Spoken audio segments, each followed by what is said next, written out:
আসসালামু আলাইকুম। টক ঝাল মিষ্টি মিষ্টি মুখরোচক আচারটি আজকে সহজ রেসিপিতে আপনাদের সাথে শেয়ার করব। অঞ্চলভেদে এই ফলটি ভিন্ন ভিন্ন নামে পরিচিত। আমাদের অঞ্চলেতে এটি নইল নামে পরিচিত। দেখতে যেমন সুন্দর, নামগুলোও ভারী মিষ্টি। কিছু অঞ্চলে এটাকে অরবরই বলে, আবার বা বলে শিলাকুল। আপনাদের অঞ্চলে আপনি এটি কী নামে চিনেন আমাকে কমেন্টে অবশ্যই জানাবেন। এই যে দেখতে পাচ্ছেন, আজকে আচার তৈরি করতে আমি কতগুলা নইল পেড়ে নিয়েছি গাছ থেকে।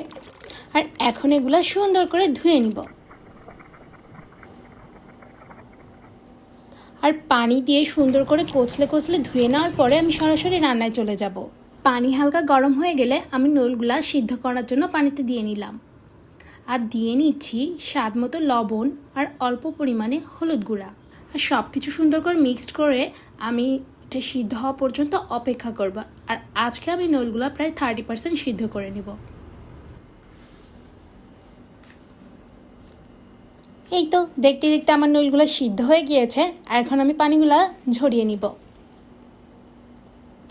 আর পানিগুলা ঝরাতে দিয়ে আমি অন্যদিকে একটি মশলা তৈরি করে নিব, যেটি আজকে আচারের স্বাদ দ্বিগুণ বাড়িয়ে দিবে। আর এটার জন্য আমি একটি প্যানে নিয়ে নিয়েছি 6টি শুকনো মরিচ।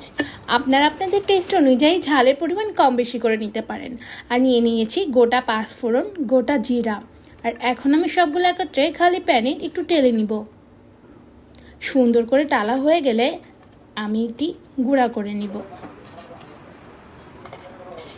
আপনারা চাইলেও শিলপাটায় বেটে গুঁড়া করে নিতে পারেন।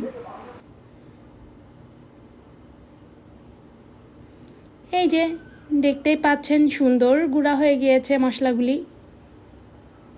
আর এত সুন্দর একটি স্মেল বের হয়েছে। অন্যদিকে আমি একটি কড়াইতে পরিমাণ মতো দিয়ে নিচ্ছি সরিষার তেল। আর আচার কিন্তু সবসময় সরিষার তেলেই ভালো হয়।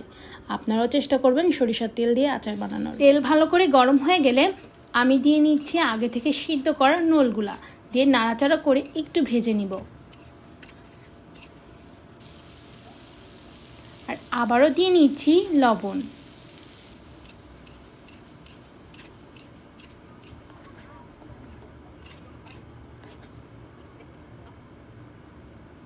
আর এখন দিয়ে নিব একটু কালি জিরা,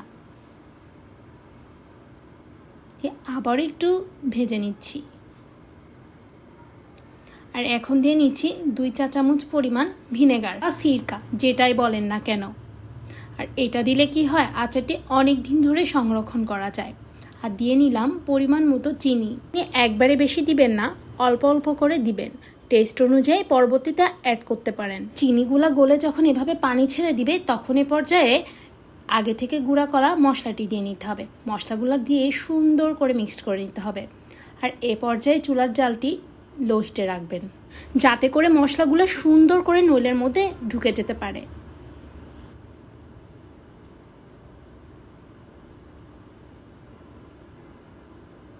আর এই তো দেখতে দেখতে চিনি থেকে যে পানিগুলা বের হয়েছিল, সেগুলো কিন্তু অনেকখানি শুকিয়ে গিয়েছে।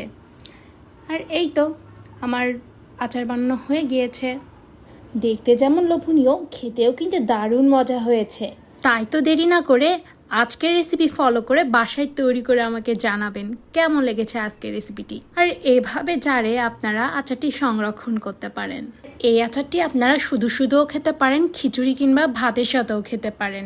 লাইক, কমেন্ট, ফলো, শেয়ার করে আমার পাশেই থাকবেন। ধন্যবাদ সবাইকে।